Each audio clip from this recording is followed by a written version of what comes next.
أيها التاريخ عدنا قد رجعنا من جديد بالدماء قد كتبنا صفحة المجد التالي. أيها التاريخ عدنا قد رجعنا من جديد بالدماء قد كتبنا صفحة المجد التالي. اسألوا جند الصليب، اسألوا جند التتار، هل يئسنا من قتال أو كسرنا من حصار؟ واذكروا فتحا بمكة بعد صابر وانتظار، طارق في وادي. بسم الله الرحمن الرحيم. الحمد لله رب العالمين، والصلاة والسلام على أشرف الأنبياء والمرسلين محمد وعلى آله و اصحابه اجمعین. اما بعد، عزیزان و شنوندگان گرامی رادیو حریت، السلام علیکم و رحمت الله و برکاته. به اولین قسمت از برنامه رادمردان تاریخ خوش آمدید.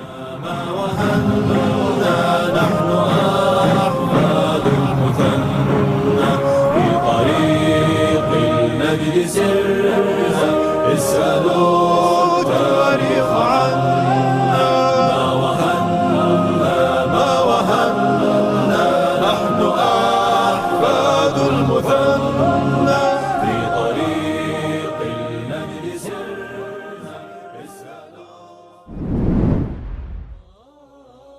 شنونده های گرامی، مطالعه تاریخ و شرح حال بزرگان اسلام انسان را به عالمی دیگر سوق می دهد. گاهی خود را همگام با مجاهدان در میادین جهاد می بیند که هر گونه خطر را به جان خریدند.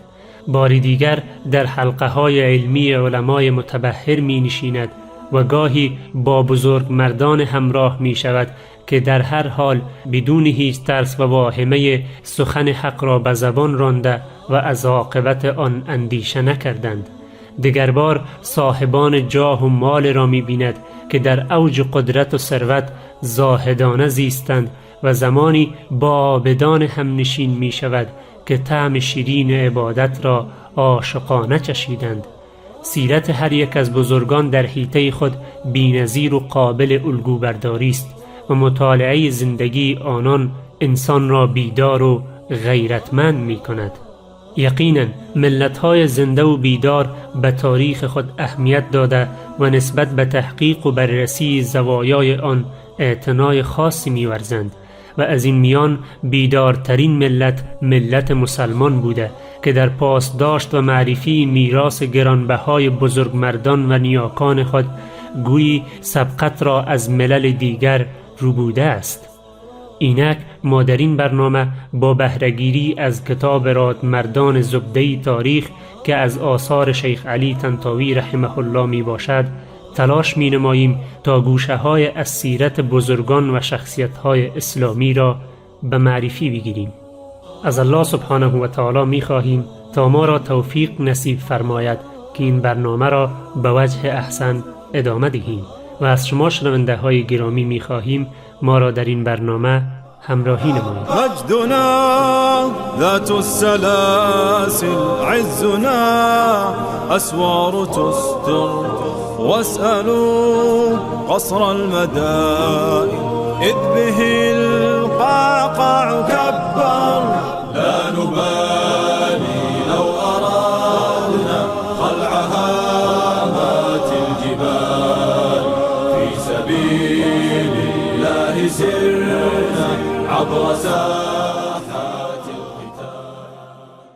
ما مسلمانان از دیار شام و باغهایش، از عراق و آبادیهایش، از اندلس و اطرافش درباره ما بپرسید. از مصر و نیل نیلگونش، از جزیره و زمینهای هموارش، از دنیا و مردمانش بپرسید. از جلگه های افریقا، گوشه و کنار ایران و کوهپایه های قفقاز بپرسید. از کناره کنگو و کناره لوار و دره‌های دانوب بپرسید، از هر نقطه زمین و از هر زنده زیر آسمان در مورد ما و تاریخ با شکوهمان بپرسید. یقیناً همه از قهرمانی ها، فداکاری ها، شاهکارها، افتخارات و علوم و فنون ما خبر دارند. ما مسلمانان آیا خونهای ما بوستانهای عزت و سربلندی را آبیاری نکرد؟ مگر ثمرات باغهای قهرمانی چیزی غیر از اجساد شهیدان ماست؟ آیا دنیا مردمان زیرکتر و بهتر، دلسوزتر و مهربانتر، بزرگتر و با عظمتتر یا پیشرفته‌تر و داناتر از ما را شناخت؟ زمانی که زمین در تاریکی مطلق سرگردان بود، ما بودیم که چراغ هدایت را به دست گرفتیم و به زمینیان گفتیم راه این است. روزی که مردم دنیا عصای سرکشی را بلند کردند، ما ترازوی عدالت را نصب کردیم. هنگامی که مردم علم را از خانه اش راندند، ما دانشگاه ساختیم تا پناهگاه علم باشد. روزی که بشر برده پادشاهان بود و بزرگتر را خدا می دانست، ما برابری را آشکار نمودیم. ما قلبها را به ایمان، عقلها را به دانش و همه مردم را به آزادی و تمدن زنده کردیم. ما مسلمانان ما کوفه و بصره و بغداد و قاهره را ساختیم. ما تمدن‌های اندلس و مصر و عراق و شام را پدید آوردیم. ما بیت الحکمه، مدارس نظامی و دانشگاه‌های قرطبه و الازهر را تأسیس کردیم.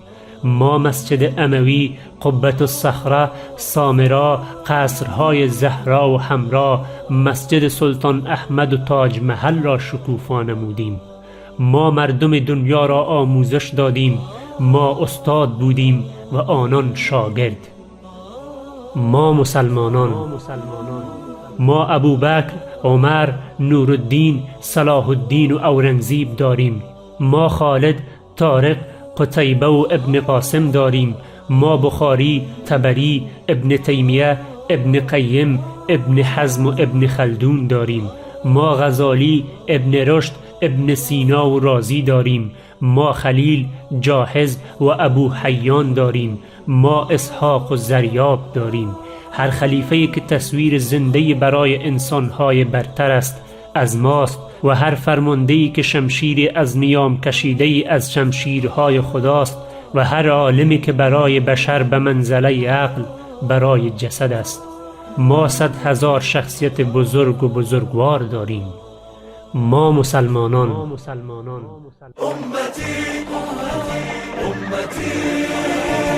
أمتي أنت يا مفاخر الزمان، أنت يا عروسة الجنان. قم إلى حمل المنام، كن على درب الفخار. أبحري أبحري وامخري مسالك البحور، سعيك الحميد لن يبور. قم إلى حمل المنام، كن على درب الفخار. ما مسلمانان نیروی ما به ایمان ماست و عزت ما به دینمان و اعتمادمان به پروردگارمان. قانون ما قرآن و رهبرمان پیامبرمان و حاکم ما خدمتگزارمان. سروری در دین ما خدمتگری است، عدل فاروقی و فقر حیدری است. ضعیف حقدار در میان ما قوی است و قوی ما همیار برای ضعیفان است و همه ما به خاطر خدا برادریم و در پیشگاه دین برابریم. ما مسلمانان در پادشاهی عدالت ورزیدیم، بنا کردیم و بالا رفتیم، فتح کردیم و پیشروی نمودیم. ما نیرومندان با انصاف بودیم، در جنگ قانون مهربانی را پیاده کردیم و در صلح راه عدالت و وفا را در پیش گرفتیم. ما بهترین حاکمان و سران فاتحان بودیم. تمدن را برپا کردیم که سرشار از خیر و برکت است، تمدن برتری که سعادت و فایدهش به همگان رسید و سایش تمام زمینیان را فرا گرفت. آن را با خونهایمان آبیاری و با اجساد شهیدانمان محکم کردیم. آیا زمینی باقی مانده که در آن شهید از ما کار خود را در راه اقامه و اظهار اسلام به انجام نرسانیده باشد؟ ما مسلمانان، آیا آرمان برتر بشریت به جز در وجود ما در جای دیگر به حقیقت پیوسته است؟ آیا جهان جامعه‌ای دیگر به جز ما را شناخته است که بر اساس اخلاق و صداقت و ایثار و اعتماد استوار باشد؟ آیا واقعیت زندگی و خوابها و آرزوهای اصلاح طلبان به جز در صدر اسلام تحقق یافته است؟ روزی که مسلمان زخم خورده روحش را در جنگ فدا می کند، دلش جرعی آب می خواهد. هنگامی که کاسه آب را بر می دارد، مجروح دیگری را می بیند و او را ترجیح داده و خود تشنه جان می دهد.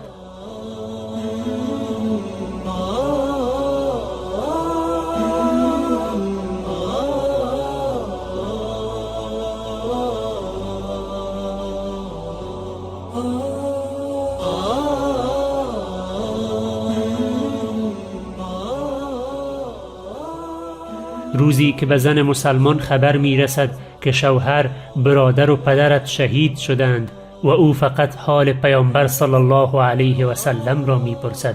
هنگامی که خبر حیات و سلامتی پیامبر صلی الله علیه و سلم به گوشش می رسد، می گوید با وجود پیامبر صلی الله علیه و سلم تحمل هر مصیبتی آسان است. روزی که پیرزن بر عمر انتقاد می کند، در حالی که عمر بر منبر و جایگاه رسمی حکومت نشسته و بر 11 کشور امروزی فرمان روایی می کند. روزی که هر یک از ما هرچه را برای خود می پسندید برای برادرش هم می پسندید و او را بر خود ترجیح می داد گرچه خود نیازمند بود. انجام کاری و باز آمدن از آن، نشست و برخاست و رفت آمدمان تنها برای خدا بود. شهوات و هواهای نفسانی را کشته بودیم و خواهشهایمان فقط پیرو قرآن بود. ما آنچه را اصلاحگران آرزوی دست نیافتنی میپنداشتند به حقیقت و واقعیت تبدیل کردیم. ما مسلمانان از افتخارات ما صدها هزار جلد تاریخ و هزار شاهنامه به نظم آورده می شود. هنوز هم مجدها و افتخارات ما ناتمام و فنا ناپذیرند، چون خارج از حساب و کتابند. چه کسی می تواند نبردهای پیروزمندانه ما را وقتی که به میدان می شتافتیم بشمارد؟ کیست که افتخارات علمی و هنری ما را حساب کند؟ چه کسی نابغه ها و قهرمانان ما را مورد بررسی و مطالعه قرار می دهد؟ جز کسی که بتواند ستارگان آسمان را بشمارد و ریگ‌های بیابان را حساب کند. هزار کتاب درباره سیرت بنگارید و راجع به تاریخ به همین اندازه و پیرامون زندگی هر شخصیتی 100 کتاب بنویسید، باز هم سیرت و تاریخمان بسان زمین دست نخورده باقی میماند. ما مسلمانان، ما ملت چون سایر ملت ها نیستیم که وابستگی خونی در میانشان انس و الفت ایجاد کند، چرا که هر ملتی نیک و بد دارد. ما امت خیر، امت شاهد و امت بزرگ هستیم که اعضای آن افراد برتر، پارسا و پاکیزه تمام ملت هایند. تقوا ما را گرد هم آورده گرچه خونهایمان فرق کند و عقیده ما را با هم متحد کرده گرچه زبانهایمان با هم متفاوتند و خانه کعبه ما را کنار هم قرار داده گرچه شهرهایمان از هم دورند. آیا روزانه 5 بار رو کردن به این کعبه و سال 1 بار جمع شدن در عرفات نماد این نیست که اسلام آیین بدون مرز است که مرکزش حجاز عربی و رهبرش پیامبر عربی و کتابش قرآن عربی است؟ ما مسلمانان، دینمان برتری آشکار و حقیقت درخشان است. در آن هیچ گونه مانع، پوشیدگی، خفا و سر وجود ندارد. به مانند آفتاب واضح و روشن است. آیا این معنا را ندارد؟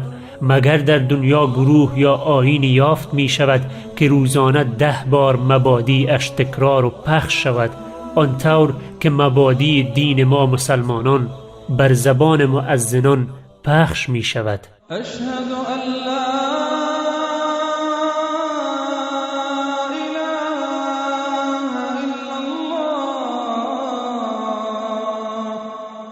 أشهد أن محمد رسول الله.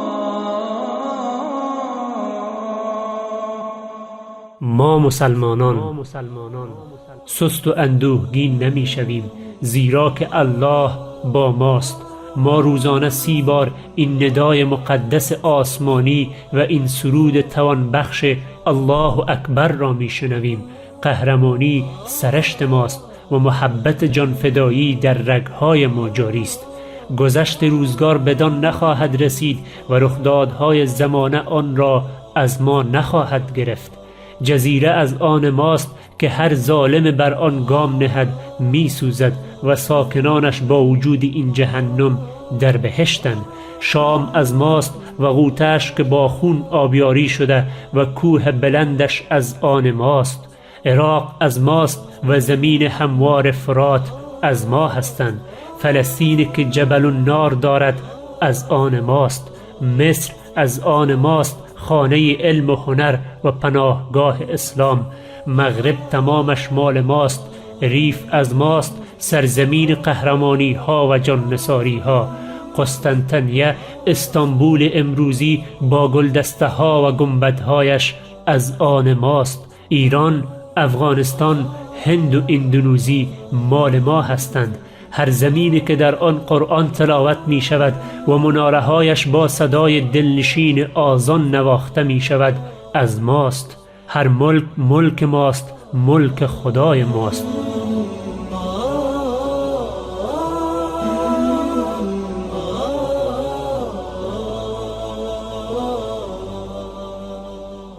آینده برای ماست، آینده فقط از آن ماست.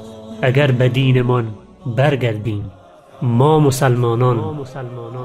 أيها التاريخ عدنا قد رجعنا من جديد بالدماء قد كتبنا صفحة المجد التالي. أيها التاريخ عدنا قد رجعنا من جديد بالدماء قد كتبنا صفحة المجد التالي. اسألوا جند الصليب، اسألوا جند التتار، هل يئسنا من قتال أو كسرنا من حصار. واذكروا فتحا لمكة بعد صابر وانتظار.